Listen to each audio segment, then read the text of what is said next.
Good afternoon from our studio in Amsterdam. Today, I have a very special guest who is taking a very unusual approach to try to address climate by using engagement with the large oil majors. Mark van Baal is the founder of Follow This. For those that are not familiar with your work, Follow This, you were a journalist before. Just explain to us, who is Mark van Baal? What is Follow This? What are you trying to achieve? What is your big purpose? And ultimately, we'll get into discussion, does it actually work? And finally, how we can help you. So thank you for taking the time to do this, Mark. Yeah, thank you for inviting me, Robert. Thank you for being on your podcast. Looking forward to go in depth with you. Yes, who's Mark van Baal? Was your first question? Yeah. I'm an engineer. Oh, Educated as a mechanical engineer. After my conscript period in the Navy, I went to work for several businesses, among others American businesses. So I was part of corporate life up till my early 30s. Then I thought I need to do something more purposeful and more creative. And I decided to after seeing an inconvenient truth of Al Gore, I oh, decided to become a climate and energy journalist. Because when I saw that movie, I was a bit ashamed that as an engineer uh, who is educated to design machines who put carbon dioxide in the atmosphere, I never had really bothered about the consequences. And now I saw this documentary, I thought, okay, now I fully realize the problem, but I also fully see the solution: clean energy. Sun delivers enough energy to power the global economy, and we have the technology to use that energy to transfer that energy into usable form. So what are we waiting for? So I was yeah. writing about that for years and years as a journalist. But then when I discovered that I would never be an influential journalist, I decided where I was thinking, okay, where can I have influence? And my conclusion was that you can only influence these companies as a shareholder. And that's why I decided to quit. So the second time I quit my job now as a journalist, and I said, okay, I'm going to be an activist shareholder. I'm going to buy shares in Shell. I'm going to go to the shareholder meetings, file resolutions. Because for me, there are two stumbling blocks to solve the climate crisis. I really think we can solve this. It's not a Yeah, I technical agree. problem. It's not an economical problem. It's only a problem in the heads of people who don't want to change. Yeah, And the two stumbling blocks are the financial system and the energy system. The yeah, energy system doesn't want to change, and the right. financial system doesn't want to take their responsibility. And taking responsibility as a shareholder is using your vote at the shareholder meetings. And nobody did that when we started at Follows. 99.9 always voted with management. And they always said to me, yeah, voting, that's escalation. Only democracy where voting is called escalation. Yeah, well, what are they going to say? They're able to make their targets just by doing this, opening the pipeline, and they hit their bonuses in that. Yeah, Believe it or not, I used to work on oil rigs, so I know what it is to make a hole in the ground. yeah. And if you do that for 30 years and then Yeah, finally you are the CEO, you could have been one of them. And yeah, if I would have then told you you have to think about something different, another business model, that's too far out of your comfort zone. So I fully understand that the CEOs of the oil majors, we've talked to enough of them, they don't want to change. no, they're comfortable. Yeah, they're It's far too comfortable. I love when they say, "Oh, it's so difficult to do." Fuel. I prefer to call it fuel-free energy rather than renewable energy. Yeah, yeah. So we have to invest so much in infrastructure. And I was thinking, in the 1800s, there were no refineries, or 1700. There was no gas stations. There was no pipelines. They built all of that. Yeah. So if you want to do this, you can. But it's such a pathetic answer. And I often wonder, do they fundamentally believe what they're saying? Is that a question? Yeah, Uh, that's a question. I mean, you're yeah, dealing with them. You yeah, know how they are. They're humans also. They read the news. yeah. I think they just don't want to believe that there's another way than just digging a hole in the ground and getting oil and gas out. So it's very difficult to convince people whose salary depends on not understanding you. So that's what I always keep in mind, and also that it's human nature that you are risk averse and change averse. I also don't like change. I also don't like moving houses or. It took me years to finally replace my iPhone by a Fairphone, because that was out of my comfort zone. And these people are very comfortable. They dedicated their life and their family, moved every 3 years to another part of the world to be very successful in oil and gas. And then they're in the C-suites, and then they have 5 to 10 years to make a lot of money. And yeah, thinking about new business models means that you have to say, okay, I'm not sure anymore about the future of this company. We have to try new things. And yeah, people prefer not to do that. How does your system work? Follow this is a member organization, and each member, like yourself, buys shares, small shares in the energy, 5 energy majors. And then you represent them at the shareholder meeting? Exactly, yeah. When I had this idea in 2015 and had written down several times as a journalist, wouldn't it be great if Shell put their full weight behind the energy transition? They have the brains, the billions, the global market making opportunities to do so, to speed up the energy transition. Why don't they do that? And I thought, I have to say this at the shareholder meeting as a shareholder, but I don't want to say this on my own behalf. I just want to say it on behalf of a few hundred shareholders in 2015. So yeah, opened the website where you could buy 1 share in Shell. And then send an email to the CEO of Shell. A lot of people did that. Dear Ben van Beurden, I'm your newest shareholder. You can change the world. That's why I'm a shareholder, and you have my support to do so. So I could go to the shareholder meeting on behalf of a few hundred. Now we're with almost 4,000. Wow. And that's people who believe the climate crisis is a problem we can solve with financial arguments. That out of financial reasons, we need to change, because we want to, first of all, we don't want to end up in a world with devastating climate change, because that will cost a lot of money in floods, extreme weather, heat waves, you name it. The global economy will shrink, and that's very bad for pensions and for large investors. So that's one financial reason. And the other financial reason, and we can talk about that later, we added this year, is it's also very dangerous for your shares in these companies. They need to create value for shareholders. They're not doing that for the last years. They're buying back shares, but don't create real value. And meanwhile, peak oil is very close. Then demand will go down, and they have no plan to create value in a down market. So we are with now almost 4,000 people. They pay 30 euros a year to be a green shareholder in oil and gas companies. So we empower them, basically. We give them the tools, the ownership of the companies who can really make a difference. And these people believe in this. And on behalf of them, we go to shareholder meetings, and we simply put on the ballot of the shareholder meeting that these companies need to change. But these companies are very, very, the capital base is massive.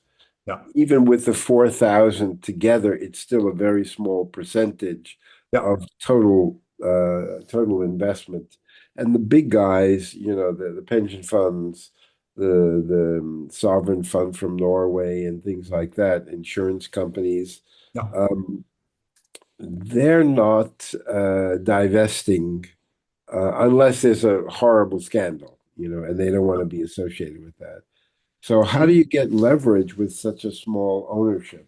Yeah. So the ownership is small. It's far below 1%, but enough to have the right to put a shareholder resolution on the ballot. Oh, okay. At Shell, you need 5 million. At BP, another amount. In Norway, you need 1 share. In the US, you need $25,000 for at least a year. So we have enough capital to put that on the ballot, but that's of course small.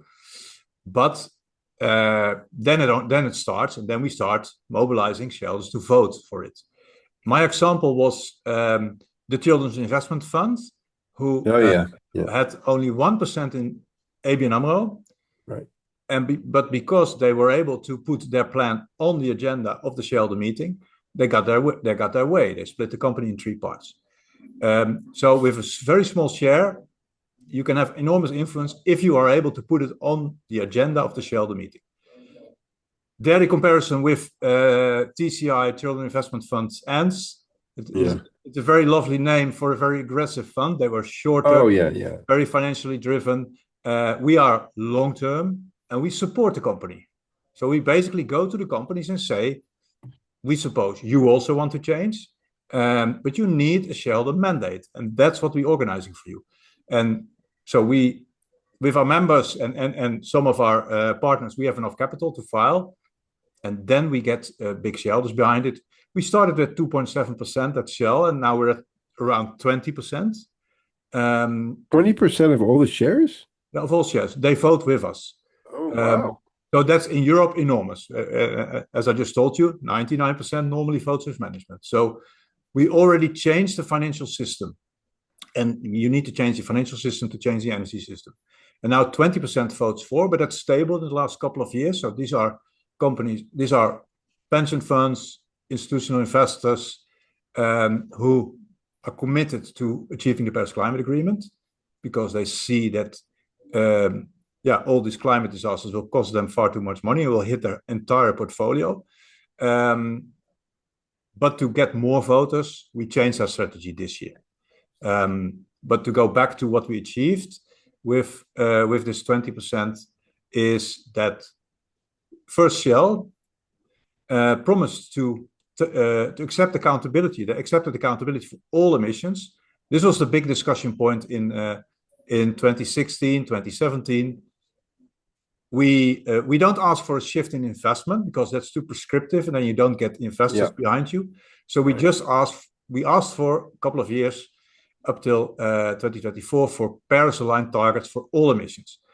And scope 1, 2, and 3. I suppose your listeners and viewers are familiar with scope 1 and 2. They should be.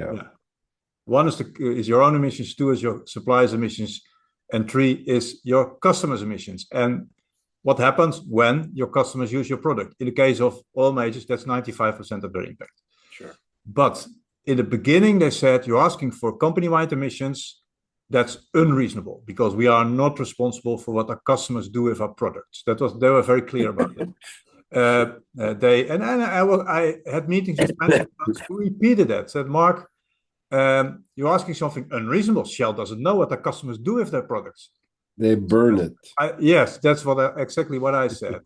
But that was the first step. So in 2017, when the votes at the Shell AGM went from 2.7% to 6.3%, Shell thought, okay, we have to respond to this.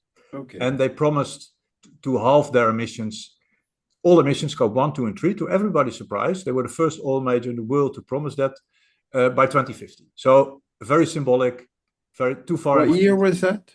2017, end of 2017, November 2017. No. What year did they announce that?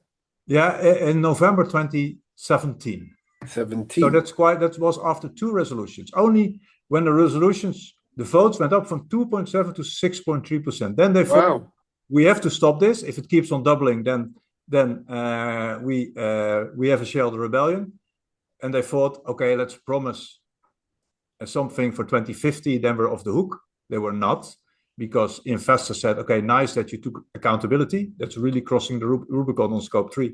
But now you have to set targets for 2030. And of course, that was too close. So they didn't want to do that.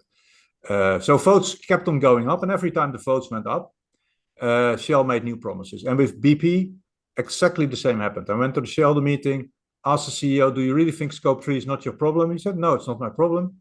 Literally, I'm not responsible for what car people drive.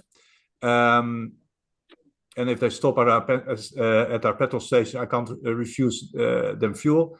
But there we got 8%, and they also promised emission reduction for all emissions. And the same happened with Chevron, Equinor, and Phillips 66. So 5 oil majors promised this, and I think our resolutions were crucial in that. And then they started investing in clean energy, something they also didn't want to do. So in the case of Shell, it was always around 10%. So in our opinion, far too little to be able to claim you're in transition. 90% still was tied to fossil fuels, but still, it's always a few billion a year, which doesn't go to fossil fuels, it goes to clean energy. I mean, I understand the strategy. I was always very critical of the engagement process because two things. One, if the company is doing financially well, it's very hard to get other shareholders to back. And secondly,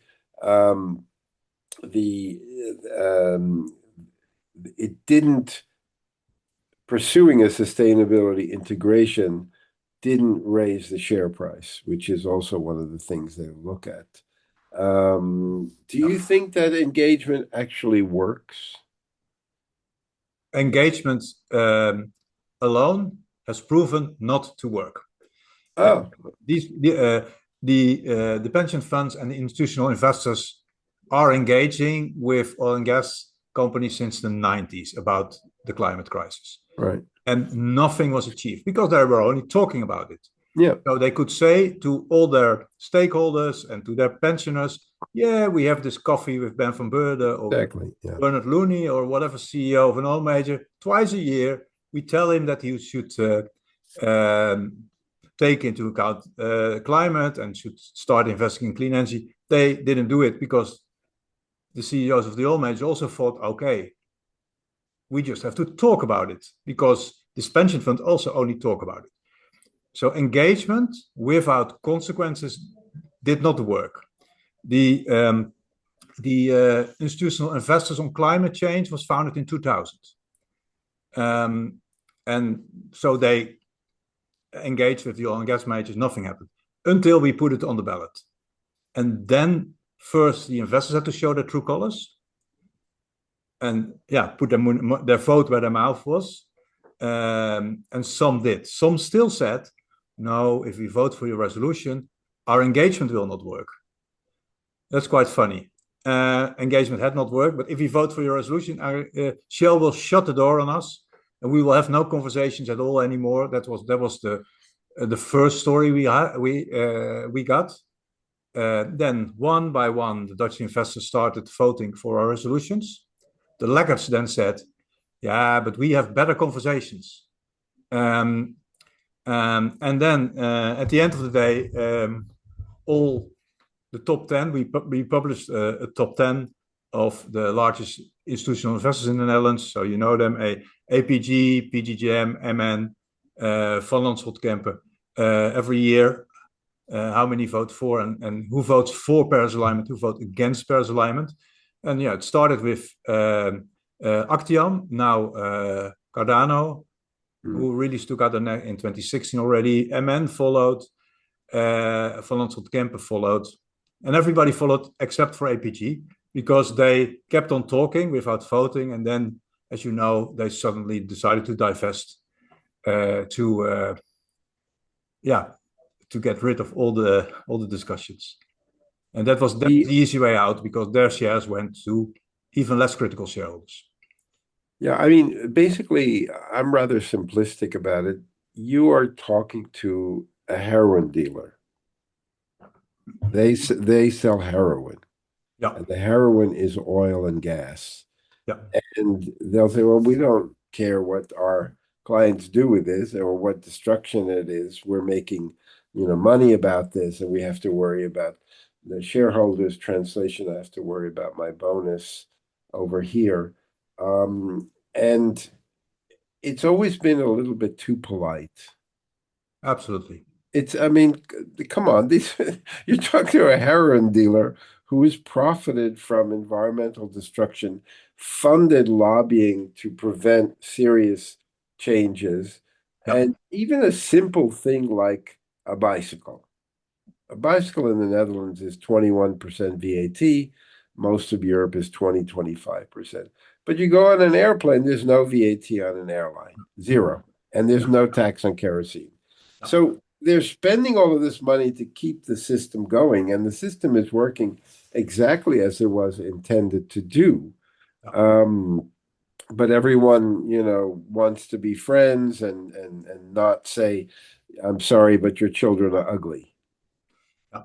Absolutely. And indeed, I like the comparison with the heroin dealer or the tobacco producer. Yeah, same thing. But the only difference is that the heroin dealer has no alternative. So he's selling an addictive drug, and he cannot switch that by selling apples. Uh, the oil and gas companies, they sell energy, and the world needs energy. So in that case, we are addicted, but the world prefers clean energy, and they can deliver that too. So that's where the comparison with tobacco or heroin stops. There is an alternative which they can offer, and they have the power to change the offer. But then they have to get out of their comfort zone and think about new business models. Like, and yeah, the way I always think about transitions is, but that's maybe because I'm an engineer. The technology, if it's clear which is the winning technology, then you have to look for new business models. Yeah. So with the transition from analog to digital photography, it was clear that digital was faster, getting cheaper, but nobody knew how to make money with it. And now it's the same case.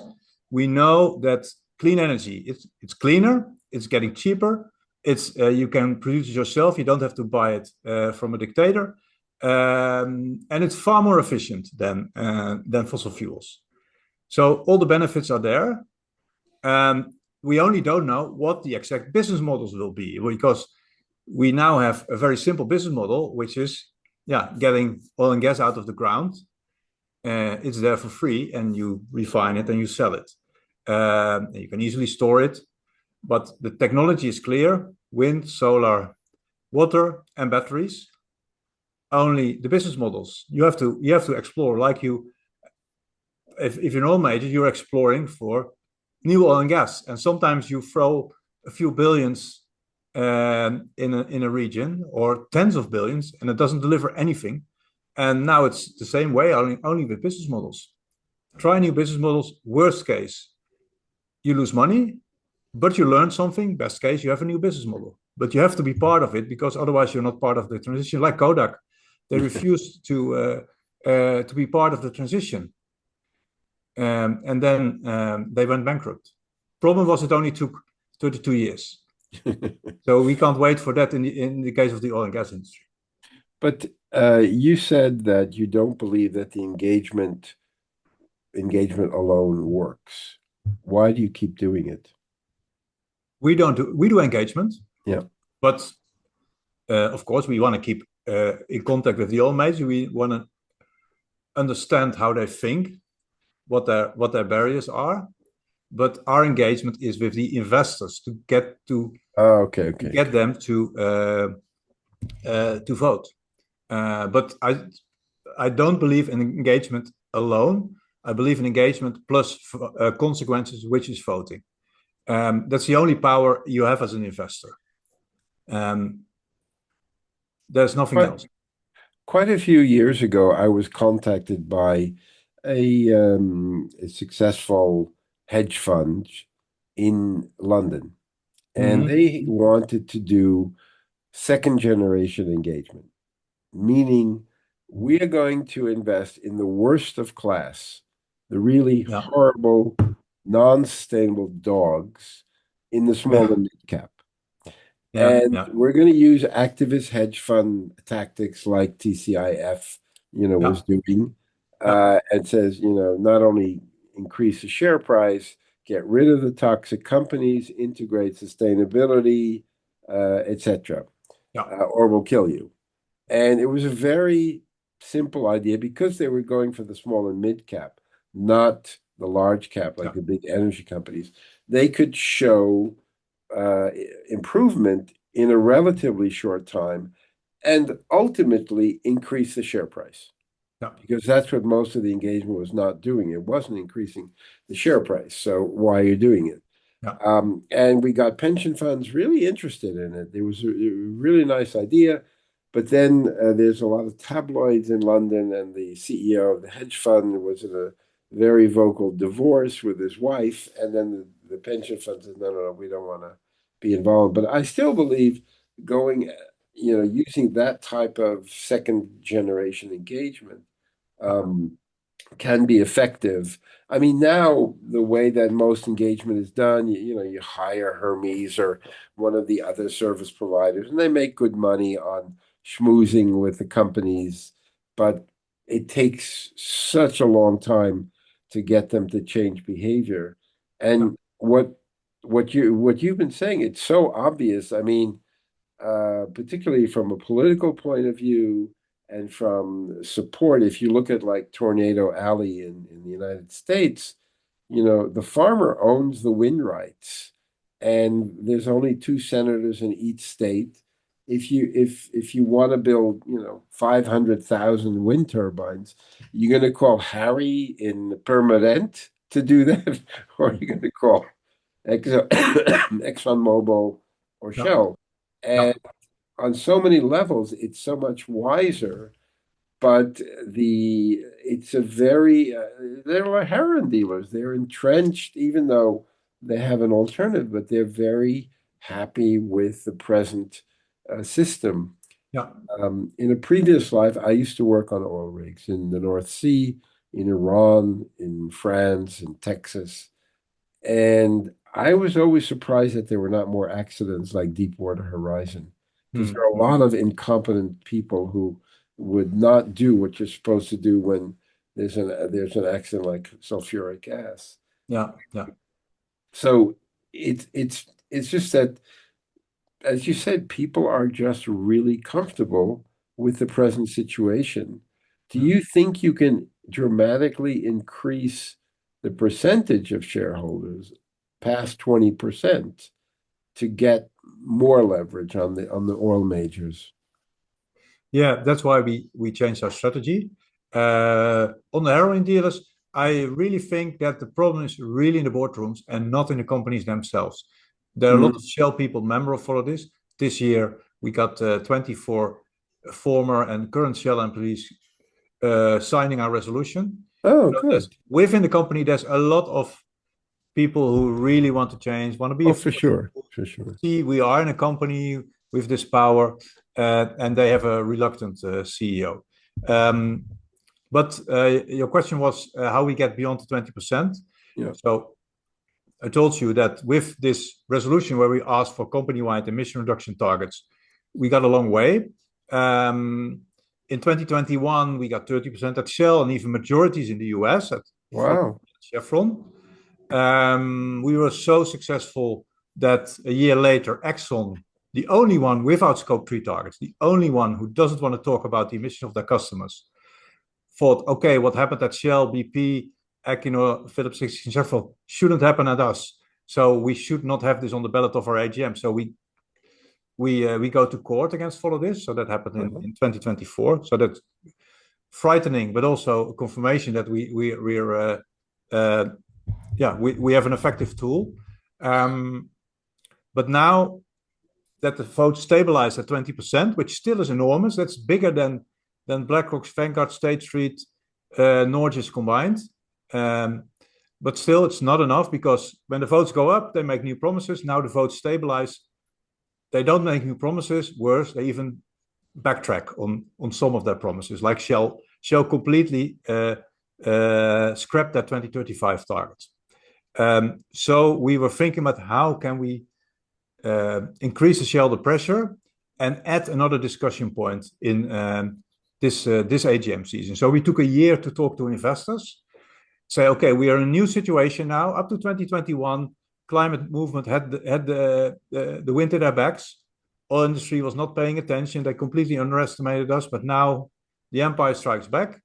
We have a climate denying president in the US. We have politicians in Europe who are mimicking his stance on climate. We have politicians in the middle who don't want to, who think, oh, climate doesn't attract voters. So they're also very reluctant to take climate action, because the oil industry did a very good job in convincing the world that climate action is costing money, instead of that climate disaster is costing money. But there's this narrative, which I hear a lot of people say, yeah, we have to choose between humanity and profits. Greenpeace is saying that, for example, basically confirming the false binary of the oil industry, saying, yeah, you have to choose between climate and profits. So they did an excellent job in that, and they have really, via politics, frightened the investors. So in the US, you can be sued if you take climate into consideration of your investment decisions. You can lose the government as your customer. So even European companies with offices in the US are afraid. So they're reluctant. So we took a year to discuss with them, okay, what will be the next step to still steer them in the right direction, because we still believe that the shareholders can steer the companies. And the conclusions were basically, in this year that we didn't have a resolution, the investors said, we talked to a lot of them one-on-one, we had round tables in Amsterdam, London, and Paris. And the conclusion was, they said to us, okay, we miss you. Please file again, because we need you to do that, because we need to be able to vote for climate action.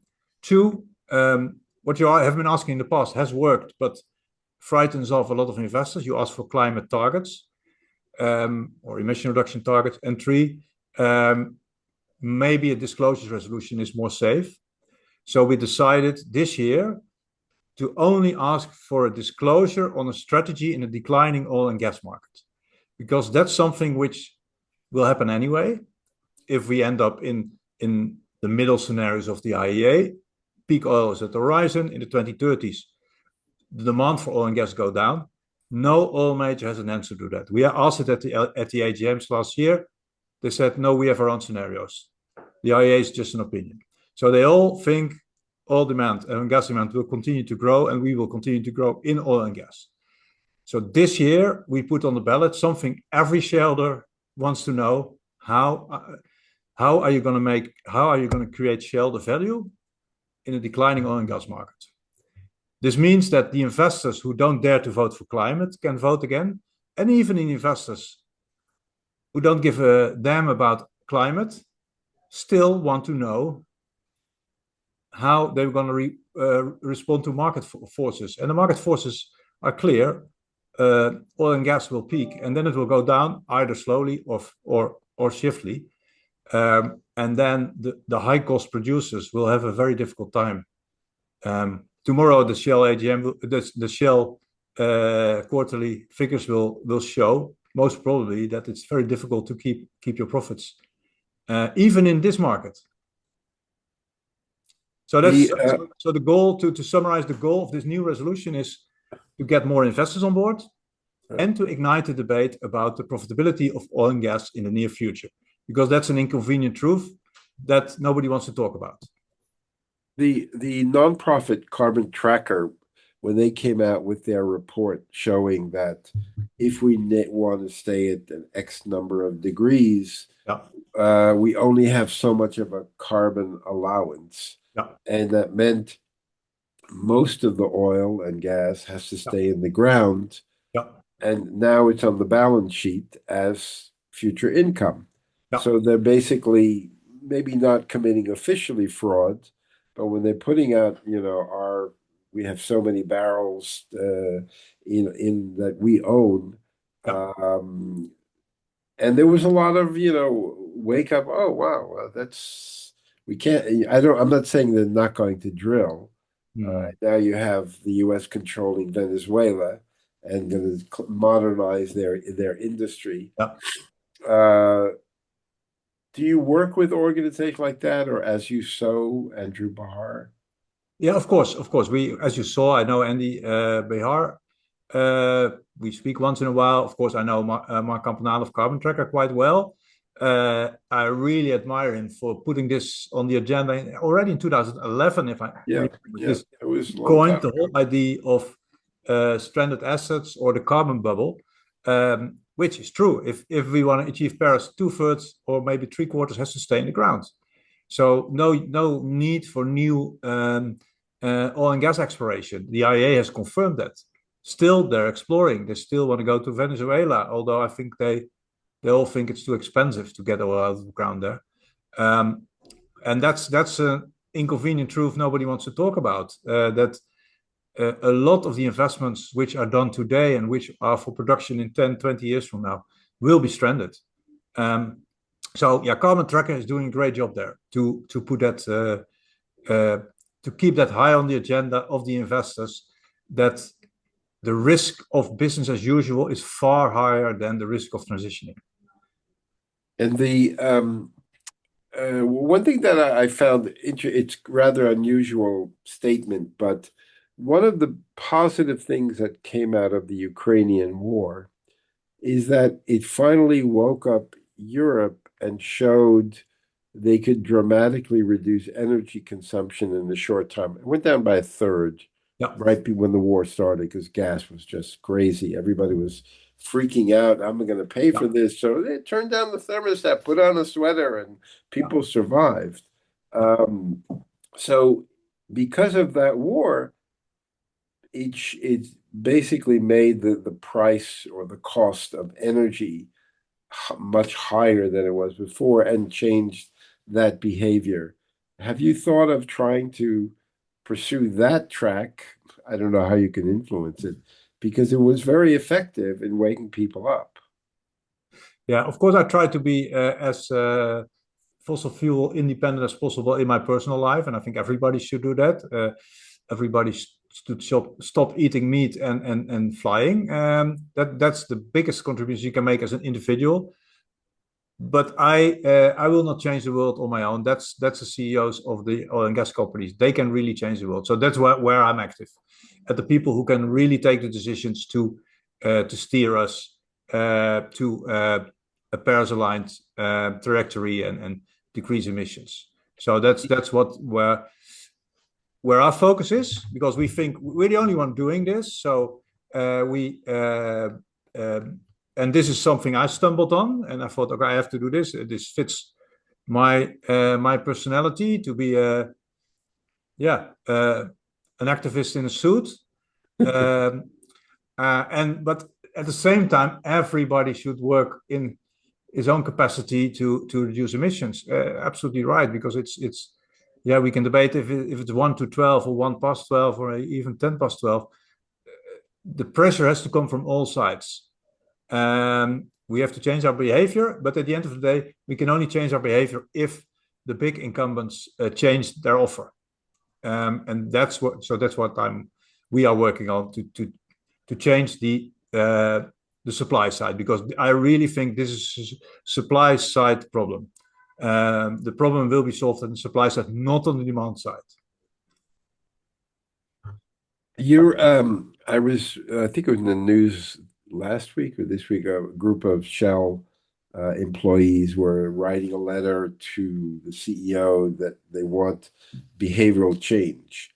Um, I used to teach at the Rotterdam School of Management, business school, and they all wanted to, yeah, we want to change the way business is done. And I said, well, then just refuse to work for them when they come to recruit you and tell them why you won't work for them. And I remember during the Vietnam War and also Brent Spar, in that case Shell and DuPont or Dow Chemical, they had a huge reputational disaster, and it was very hard for them to get people to attract them. Have you ever thought about pursuing that track of, if people who have talent like yourself or others or so, they can work elsewhere, and refusing to work there, they still need talent to keep the business going.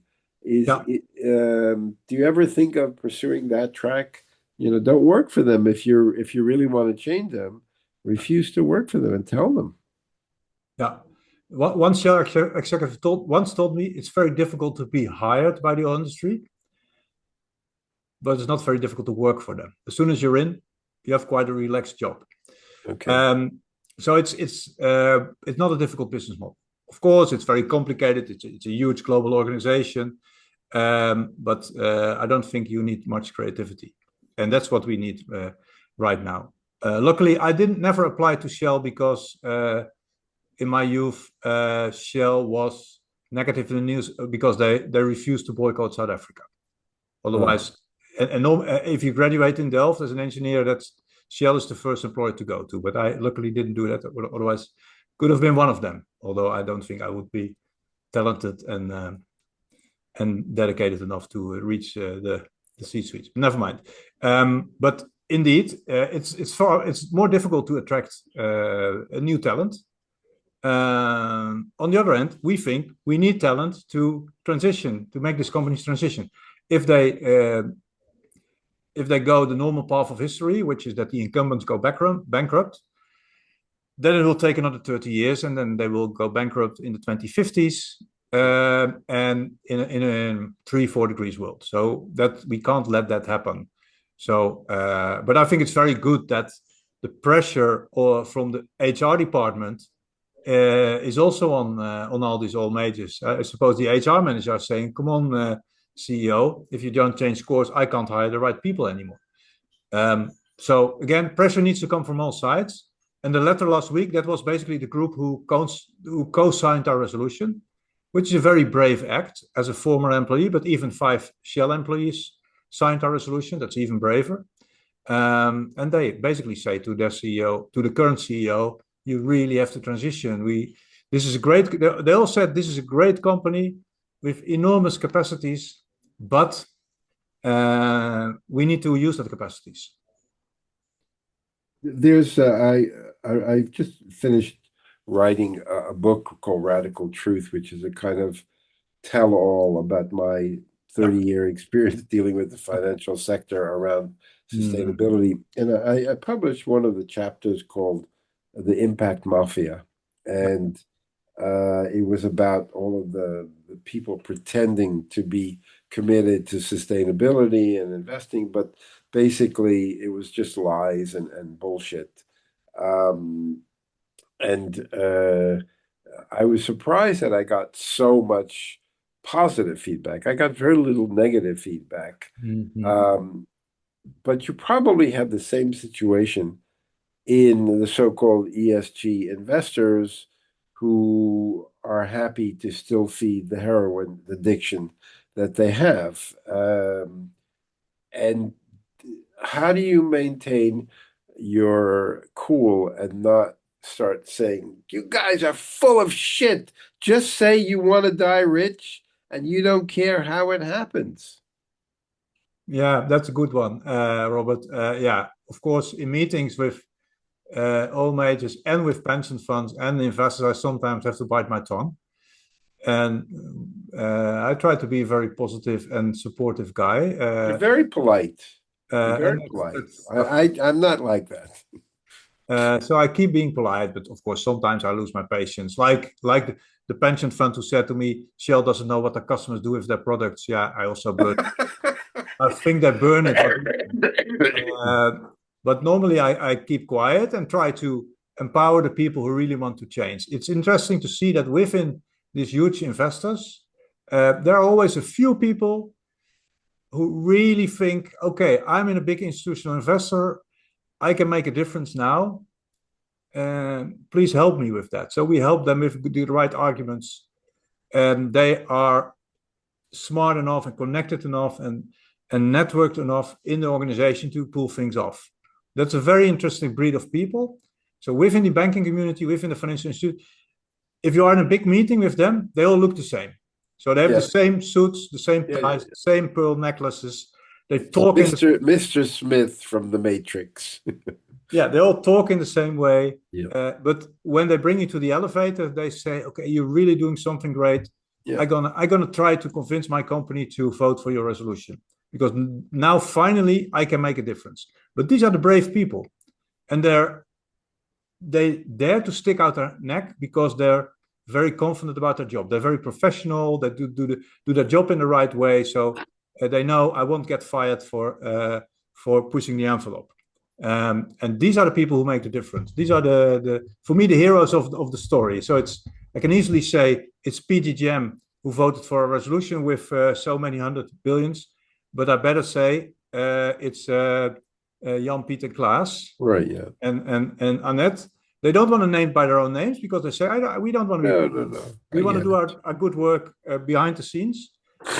But these are the people I admire a lot, and they make the difference. And then, and you're asking me if I lose my cool once in a while. These are the people who help me to keep positive. That are still people who think, okay, I already have a handsome salary, and now I don't need an extra bonus. I'm going to focus on doing the right thing. But you have, if you look at the financial sector, so during the financial crisis, there were hundreds of thousands of employees let go during the financial crisis. Yeah. And I always say, did the financial industry get smaller? No, it got bigger. Yeah. But basically, those people really didn't provide any value. And I see more and more people with talent saying, I'm done. I cannot support this behavior, and I find it too challenging to try to get behavioral change from within. So I need to leave. And what you get left are, as a friend said, the fonctionnaire, the civil servants, who have no talent or very little talent, but will do what the boss says, which makes it even harder to get that. So what is the right strategy of how do you empower those individuals, Jan, Klaas and Marika, or whatever those names, to keep doing the fight? Because it's exhausting. I don't know if you have children. Do you have any children? Yeah, we have a son, a 15-year-old. Okay, so my biggest challenge over all the years of trying to change the financial system so it worked for all stakeholders was not convincing the financial sector. It was convincing my wife that we were on the right path. And she would always say, okay, when is it going to finally happen? I've heard this too long. So it's very hard. It's very heavy lifting. People have no idea how lonely it is to do that. Yeah, great idea, Mark, keep going, fantastic. But how about sticking your hand out to help me go along the way? And not enough people do that. How do we change that behavior? Yeah, encourage everybody who wants to do that, and support them and compliment them, and I think that's the best thing we can do as individuals who want change, and really encourage them.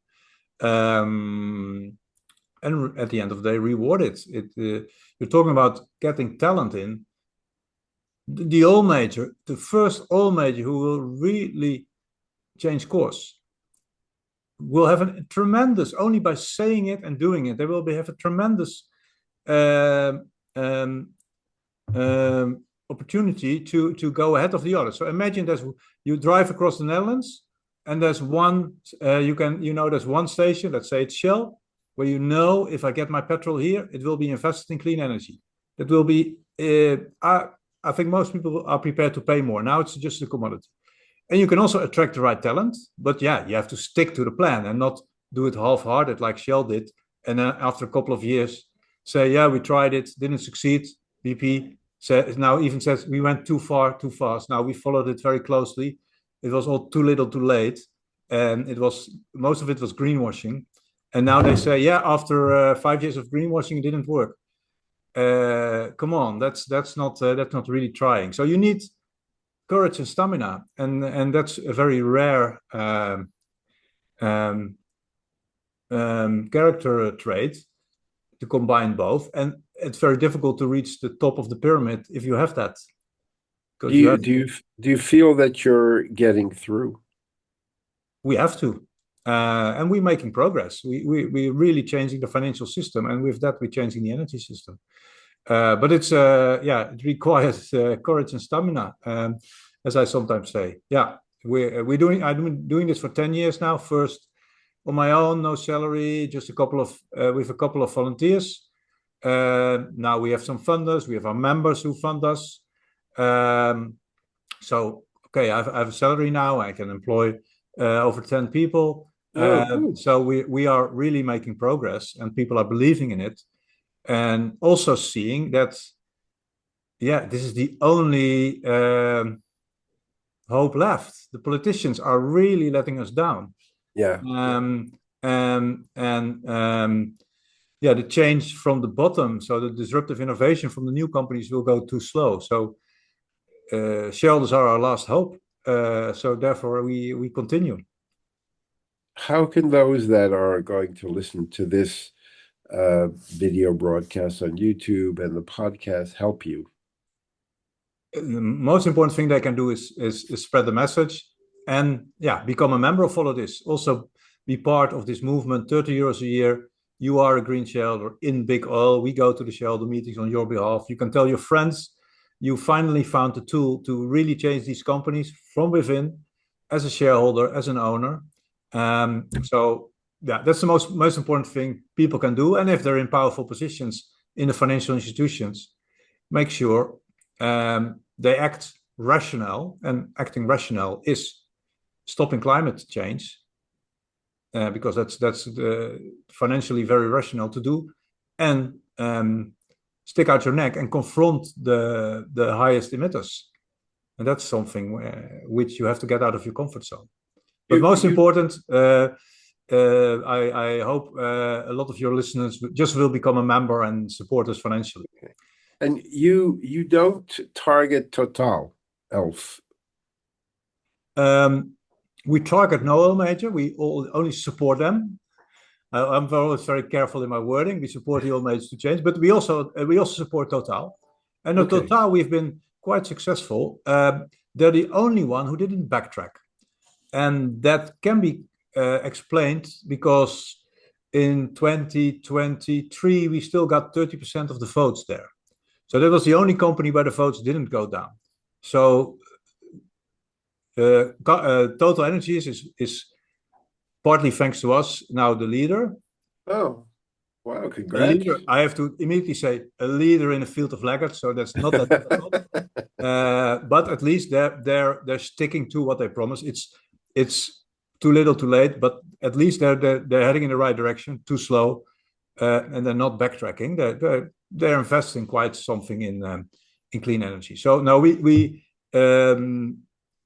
target, or we support the 5 super majors. So Shell, BP, Total, Exxon, Chevron. Okay. And then we also file in jurisdictions where the threshold is relatively low. That's Norway, Equinor, and that's the other oil majors in the US. In Italy, you need 3%, for example. Okay. We don't have that. And Asian it's not worth it.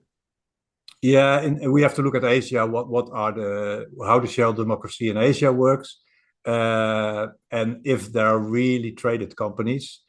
Yeah, but that's a good idea to research this year, Robert. Well, if you never need any help there, I have a lot of very good contacts there, and there's an organization in China Yeah. that is not doing exactly that, but they're very much pushing on sustainability, and they have access to a lot of big players. So if you ever need an introduction, Yeah, I know one organization, ARE, but there must be more. So oh yeah, there are plenty. we're keen to if you can connect us. Yes. Yeah, with pleasure.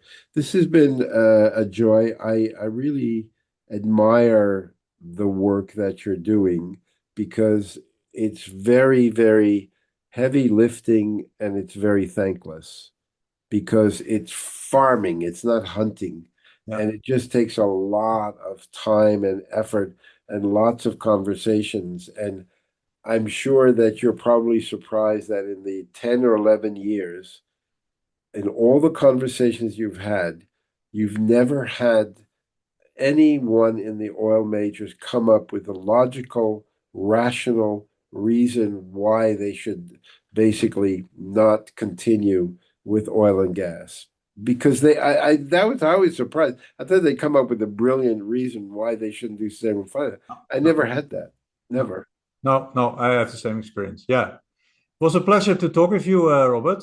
Thank you. I'm going to let me stop the recording.